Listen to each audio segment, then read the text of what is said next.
Hello friends, welcome back to our YouTube channel JK Practice. So guys, आज के इस video में हम अपना पार्ट थर्ड है जो उसको कंटिन्यू करेंगे, इंडियन ज्योग्राफी, जिसमें हम पढ़ेंगे आज इंडियन ज्योग्राफी। देखिए, आपका जो इंडियन ज्योग्राफी है, मैं आपको पूरा डिटेल में पढ़ाऊंगा और कुछ जो इंपॉर्टेंट फैक्ट्स होंगे वो भी मैं आपको अंडरलाइन ज़रूर कराऊंगा। और वीडियो को एंड तक ज़रूर देखना। मैं गाइस आपको बता दूं कि मैं वीडियोस तो अपलोड कर रहा हूँ, पर बच्चों का ज़्यादा रिस्पॉन्स इस पर नहीं आ रहा है और ना ही व्यूज़ दे रहे बच्चे, क्योंकि बच्चे वीडियो को शेयर ही नहीं कर रहे हैं। तो इसलिए वीडियोस पे ज़्यादा फोकस नहीं है बच्चों का। तो मैं अब इस चीज़ को ख़त्म करके उसके बाद मैं आपको कोई भी थियोरेटिकल लेक्चर यहाँ पे प्रोवाइड नहीं करने वाला हूँ, क्योंकि बच्चे वीडियो को शेयर ही नहीं कर रहे हैं, जिसके कारण हमारा ये जो लेक्चर हम दे रहे हैं तो इनका जो वॉच टाइम आपको मैं बता दूँ, पिछली जो लास्ट वीडियो थी हमारी वो 38 मिनट्स की गई थी। तो मैं आपको उसका वॉच टाइम की अगर बात करूँ तो वॉच का टाइम उसका 3 घंटे का हुआ है सिर्फ। तो आप सोच सकते हो कि बच्चों ने कितना शॉर्टकट और कितना उसको कट कट करके मतलब कि देखा है। तो कोई बात नहीं, तो हम अपना ये जो इंडियन ज्योग्राफी है, क्योंकि इंडियन ज्योग्राफी जीके एसएसबी का भी टॉपिक है, तो इसलिए मैं ज़्यादा फोकस कर रहा हूँ उस पर। ये पढ़ा के मैं आपको नहीं लेक्चर प्रोवाइड करूँगा, क्योंकि बच्चों का रिस्पॉन्स नहीं मिल रहा है। तो मैं अपना फिर से कोर्स जो जीके एसएसबी का हमारा चल रहा है, फाइनेंस और सब इंस्पेक्टर का, उस पर ही फोकस करूँगा। और क्योंकि बच्चों का रिस्पॉन्स नहीं है अच्छा, इसलिए तो हाँ, एमसीक्यूज़ में ज़रूर प्रोवाइड करूँगा जो सबके लिए हेल्पफुल रहेंगे, जेकेपी बॉर्डर बटालियंस के लिए भी। ठीक है गाइस, और ट्राई करेंगे। मैं आपको बता दूँ, इंडियन ज्योग्राफी आपका टॉपिक है। व्हाट इज़ इकोनॉमिक्स के रिलेटेड आपको कोई भी चीज़ें पढ़नी है तो हमारी इंडियन ज्योग्राफी की प्लेलिस्ट में जा सकते हो। वहाँ पे आपको इंडियन इकोनॉमिक्स की प्लेलिस्ट में जा सकते हो, आपको वहाँ पे ये चीज़ें सारी प्रोवाइडेड हैं, तो आप वहाँ पे देख सकते हो। इंडिया के फिजिकल डिवीजन्स के अगर आपको एमसीक्यूज़ कंडक्ट करना चाहते हो तो आपको वो GK with special reference to India में मिलेंगे वहाँ पे। तो चलिए गाइस, करते हैं इस वीडियो को स्टार्ट। अगर आपने अभी तक हमारा चैनल सब्सक्राइब नहीं किया है तो प्लीज़ हमारा चैनल सब्सक्राइब कर दो, बेल आइकन को प्रेस कर दो, ताकि आने वाली कोई भी न्यू वीडियो की नोटिफिकेशन हो अब तक सबसे पहले पहुँचे।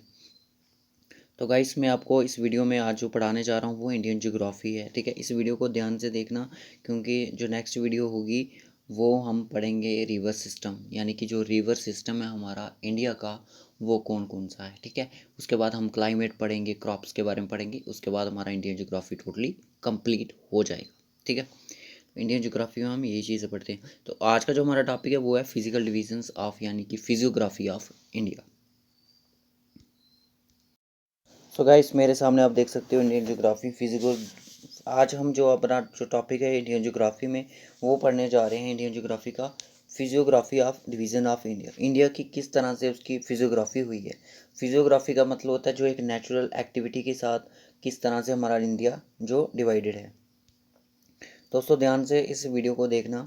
The main physical features of India includes Himalayan mountains हैं, उसके बाद नॉर्दर्न प्लेन्स हैं, इंडिया डेजर्ट्स हैं, पेंसुला प्लेटू कोस्टल प्लेन है और आइलैंड है। तो यानी कि आपकी ये छः जो एक फीचर्स हैं, यानी कि छः फीचर्स हैं इंडिया के, जो बताते हैं आपको फिजियोग्राफी ऑफ इंडिया की। ठीक है, उसके बाद चलिए मैं आपको बात करूँगा सीधे हिमालयन माउंटेन के बारे में। Young fold mountains range. तो दोस्तों सबसे पहला इंपॉर्टेंट क्वेश्चन यहीं पे बन जाता है, फोल्ड माउंटेन्स कौन से हैं। तो फोल्ड माउंटेन्स आपके हिमालयन माउंटेन्स हैं, जो कि नॉर्थ टिल नॉर्थ ईस्टर्न, यानी कि ये आपका नॉर्थ पोर्शन आ गया, तो ये यहाँ से लेके आपके नॉर्थ यहाँ पे तक नॉर्थ ईस्ट तक ये बने हुए हैं। ठीक है, ये ईस्टर्न है और इस पोर्शन तक ये बने हुए हैं। तो आप इस जो रेंज आप देख सकते हो। ठीक है, यहाँ पे हमारा JNK है। ठीक है, आगे मैं मैप भी दिखाता हूँ आपको। दोस्तों हिमालयंस के भी डिवीज़न है, consist of 3 parallel longitudinal ranges. सबसे पहले आपके आते हैं हिमाद्री, ग्रेटर और इनर हिमालयस, जिनको इनर हिमालयस बोलते जाता है। उसके बाद आते हैं आपके मिडल हिमालयस, जिनको हम हिमाचल बोलते हैं। और दूसरे आते हैं आपके शिवालिक्स, जिसमें हमारा जम्मू आता है। ठीक है, याद रखना इस चीज़ को। कौन कौन से होते हैं, किस तरह से होते हैं, ये आपके इस तरह से हैं। ये आगे आपके इनर हिमालयस, यानी कि हिमाद्री आ गई आपकी, उसके बाद मिडल हिमालयस और इसके बाद शिवालिक। इस तरह से ये पैरेलल के हिसाब से पैरेलल लॉन्गिट्यूडनल रेंजेस बनी हुई हैं हिमालयस की। इंपॉर्टेंट क्वेश्चन यहाँ पे ये बनता है कि Himadri is the northern most range and most continuous of 3 ranges, is also home to loftiest peak including Mount Everest. अगर आपसे आपसे पूछा जाएगा कि जो माउंट एवरेस्ट है वो किस रेंज में आती है हिमालयंस की, वो आती है आपकी हिमालय या फिर इनर हिमालयस की रेंज में, ठीक है। माउंट एवरेस्ट एक हाईएस्ट पॉइंट है हमारे इंडिया का, ठीक है। उसके बाद सॉरी इंडिया का सॉरी जो माउंट एवरेस्ट है वो आपकी नेपाल में है, ठीक है। नेपाल में आपकी माउंट एवरेस्ट है और ये आपकी किस में आती है, हिमाद्री में आती है। और K2 है जो इंडिया की है, थोड़ी मिस्टेक होगी इसकी वजह से। उसके बाद मैं आपको बताऊंगा हिमाचल आ गया। इस compost highly compressed and Altered rock Pir Panjal Dhauladhar and महाभारता। ये 3 रेंजेस हैं, इनके नाम याद रखने हैं। तो पीर पंजाल, धौलाधार और आपकी महाभारता, ये 3 रेंज किस में आती हैं आपकी, ये लेसर हिमालयस में आती हैं, जिनको हम हिमाचल बोलते हैं, ठीक है। और इसमें जो आप एग्ज़ाम में क्वेश्चन किस तरह से बन सकता है, एग्ज़ाम में क्वेश्चन बन सकता है कि जो हमारी कश्मीर वैली है वो किस रेंजेस में आती है, कुल्लू यानी कि जो हिमाचल में है। तो इसको हिल स्टेशन भी बोला जाता है हिमाचल को, और जो रेंज है मैं जिसकी लेसर हिमालयस की बात कर रहा हूँ, और आपका कश्मीर और कुल्लू, कुल्लू जो है आपका ये उसी में आता है, किसमें, हिमाचल में, रेंजेस में। शिवालिक्स आ जाती है उसके बाद। Shivaliks is compose unconsolidated sediments brought down by the Himalaya rivers. Himalaya rivers, the longitudinal valleys lie between the Himachal and Shivaliks known as dunes, Dehradun, Kotli Dun and Patri Dun, some are well known dunes. दोस्तों मैं आपको बता दूं ये सबसे last में आती हैं आपकी शिवालिक्स, ठीक है, जो कि आपके थोड़े जम्मू रीजन में आती हैं, ठीक है। और ये इनको हिमालय रिवर्स जो होती हैं, हिमालय रिवर्स जब पढ़ेंगे कौन सी होती है हिमालय रिवर्स और कौन सी होती है पेनिनसुलर रिवर्स, इनकी चीज़ों के बारे में बात करेंगे। उसके बाद करता है कि eastern most extension of Himalaya is known as Purvanchal, इस कंसिस्ट ऑफ नागा, मणिपुर और मिजो हिल्स। मिजो हिल्स यानी कि मणिपुर हिल्स। दोस्तों आपने इंडिया का मैप ये देखा है तो वहाँ पे कुछ इस तरह से ये आपका आ गया, ये आपका आ गया बांग्लादेश, कुछ इस तरह से है ना हमारा मैप, इस तरह से। अच्छा नहीं बना, मैं आगे मैप पे दिखाता हूँ आपको।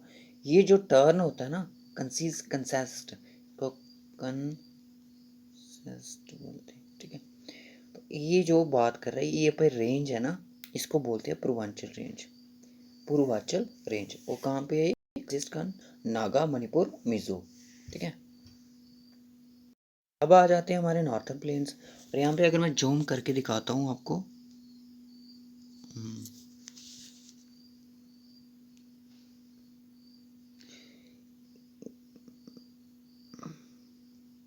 ये आपके शिवालिक देख रहे होंगे आपको, ये काराकोरम रेंज है, ये लद्दाख में है, यहाँ पे दिखाई नहीं रही है, चलो कोई बात नहीं। उसके बाद नॉर्थन प्लेन्स कौन सी होती हैं दोस्तों, नॉर्थन प्लेन्स आपके हो गए, मैं आपको दिखा देता हूँ यहाँ पे अगर मेरे को दिखते हैं, ये हो गया आपके नॉर्थन प्लेन। शिवालिक्स के साउथ में आते हैं आपके नॉर्थन प्लेन्स। यहाँ पे 2 नंबर की बात करें तो 1 नंबर की बात हमने की, यहाँ पे हमने हिमालयंस के बारे में थोड़ा बहुत पढ़ा। Northern plains are formed as a result of the alluvial depositions of the 3 main Himalayan rivers Ganga, Indus and Brahmaputra. Its tributaries, because is the presence of the fertile soil, availability of water and moderate climate areas west suited agriculture, hence highly populated longitudinally northern plains divided into 4 regions. एक तो आपका बाबर, तेराई, वांगर, खादर। दोस्तों किस तरह से ये इनका map बनता है मैं आपको बता दूं, इस तरह से ये आपके हिमालयंस हैं, ठीक है, ये आपके हिमालयंस आ गए। और ये इस तरह से आता है, या अपने साथ बाबर होती है, ठीक है। उसके बाद मैं आपको पढ़ के बता देता हूँ। Is the northern most regions of the plain, ये नॉर्थन रीजन्स है प्लेन का।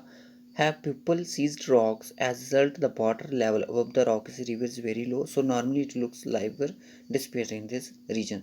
तो यानी कि यहाँ पे रिवर्स हैं वो दिखना बंद हो जाती हैं, बस यहाँ पे सिर्फ आपको पानी तो मिलेगा बट यहाँ पे कंकड़ वगैरह दिखेगा, ठीक है। उसके बाद तराई जस्ट बिलो द बाबर, तो यहाँ पे आ गया आपका बाबर, उसके बाद आ गया तेराई, और उसके बाद Bhabar and the river that disappear Bhabar region repair the Terai region is in swampy and marshy land. और यहाँ पे स्वैम्पी और मार्शी लैंड्स वगैरह होती हैं इस जगह पे। उसके बाद आपका बांगर आता है इसी तरह से। बांगर के बाद क्या होता है, is lie just above the flood plains of the rivers old alluvial soil उसके बाद खादर लास्ट में, this is the flood plains of river where the alluvial deposit are seen. और यहाँ पे एलुवियल सॉइल्स होती है, वो डिपॉजिट होती है। अब ये सॉइल्स वगैरह कहाँ से आती हैं आपने देख लिया, किस तरह से इनको जो नदियाँ हैं जिनके नाम बोले मैंने, गंगा, ब्रह्मपुत्र और इंदुस, ये अपने साथ इनको लाती हैं और किस तरह से बाबर, तेराई, बांगर, खादर, ये सिस्टम इनका पूरा बनता है। ठीक है गाइज, इसका एक डायग्राम था, मेरे पास है नहीं, मैं आपको उस पर बहुत अच्छे से क्लियर कर सकता था, मुझे मिल नहीं रहा है वो। नॉर्थन प्लेन्स का आप गूगल कर लेना, क्योंकि उस पर आपको एक डायग्राम मिलेगा, ठीक है ना। उधर ऐसे पहाड़ी बनी होगी, ये आपके हिमालयंस आगे, फिर बाबर आता है, ठीक है, बाबर आके बाद, बाबर के बाद तेराई आता है, तेराई के बाद आपका खादर आता है, यहाँ पे घास वगैरह होता है, और उसके बाद आपका सॉरी खादर में आपकी यहाँ पे फर्टिलिटी लैंड होती है, ठीक है, और इस जगह पे फर्टिलिटी खादर में होती है। ये पूरा मैं इस चीज़ को बोलते हैं पूर्वांचल, ठीक है, ये इस तो यहाँ पे जो रेंजेस होते हैं, also known as Thar desert, India desert, Thar desert lying the north western part of India. तो यानी कि जो थार डेजर्ट आप हमारा देख सकते हो कहाँ पे है, इंडियन डेजर्ट,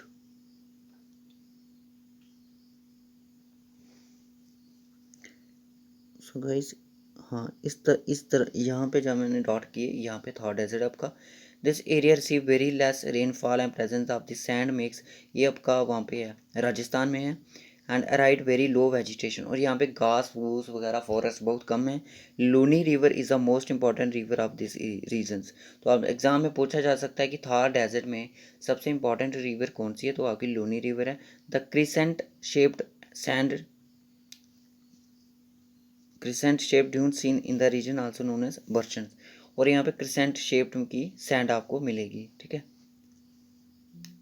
और जिसको बर्चन्स बोलते हैं, ठीक है, इतना इंपॉर्टेंट नहीं है। उसके बाद आती है पेंसुला, पेंसुलर प्लेटू, पेंसुलर आपका चलेगी साउथर्न में। Plateau is able to top land, यानी कि ये टेबल टॉप लैंड होते हैं। India plateau is divided into two west positions of river Narmada, Narmada river के part plateau lying north of Narmada, Narmada river के जो ऊपर रहता है वो आपका सेंट्रल हाईलैंड्स है, as part like south of Narmada is known Deccan plateau. मैं आपको दिखा दूँ आपको, तो यहाँ पे ध्यान से देखना, ये आपका आ गया दक्कन प्लेटू, ठीक है, दक्कन के पठार, और यहाँ पे नर्मदा दिख रही होगी, ये आ गई आपकी, ये जो आपको दिख रही सतपुरा रेंज के ऊपर नर्मदा लिखा है, नर्मदा के ऊपर आपको यहाँ पे मिलेगा सेंट्रल हाईलैंड्स, ठीक है, ये दो में डिवाइडेड है आपके प्लेटूज, ठीक है।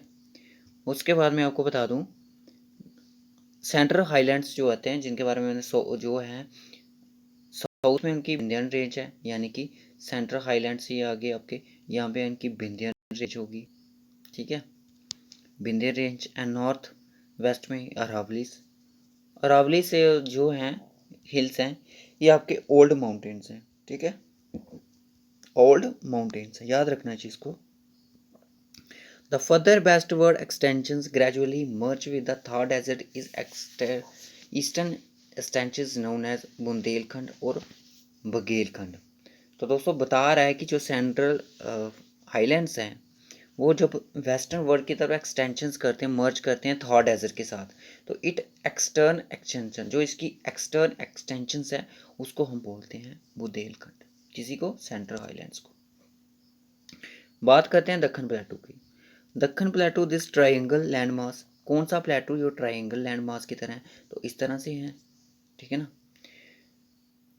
साउथ इज, क्या लिखा है, south south west is bounded by western Ghat, south western में आपके वेस्टर्न घाट है, और साउथ ईस्टर्न में आपके ईस्टर्न घाट है, और ईस्टर्न घाट की sorry Anamudi is the highest peak of western Ghat, western Ghat की सबसे बड़ी हाईएस्ट जो पीक है वो आपकी अनाईमुडी है।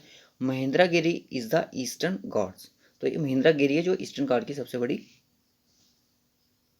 पीक है, ठीक है।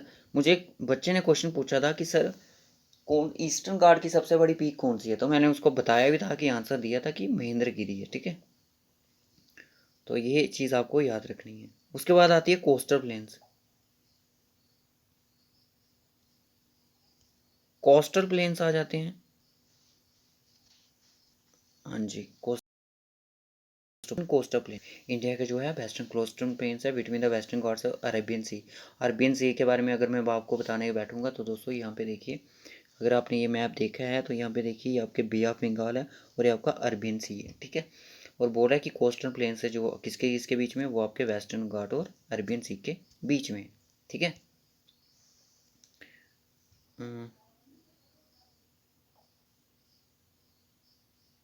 3 सेक्शन में डिवाइडेड है, कॉल्ड द कोंकण, ठीक है। कोंकण बोला जाता है इनको in the central stretch is called the Kanara plain which southern part is known as Malabar coast. दोस्तों सेंट्रल जो पार्ट है इनका उसको कनंद प्लेन बोला जाता है, साउथर्न पार्ट है जो उसको मालबर कोस्ट बोला जाता है। ईस्टर्न, मुझे पता है आपको नहीं समझ आ रही है चीज़ें, क्योंकि ये चीज़ है ही ऐसी है, डिवीज़न है हमारे इंडिया की। अब एक दो बार पढ़ोगे जब, मैं आपको ये लास्ट में आपको ये पूरा पीडीएफ प्रोवाइड कर दूंगा जैसे ही मेरा ये सेक्शन कंप्लीट होगा। मैं आपको, बच्चे बोल रहे हैं पीडीएफ के लिए, तब तक के लिए मैं इसको कंप्लीट कर लेता हूँ। आपको इस पीडीएफ में बहुत सारी कुछ चीज़ें देखने को मिलेंगी। Eastern coastal plain is divided into 2 parts. Eastern coastal plain है जो 2 पार्ट्स में डिवाइडेड है।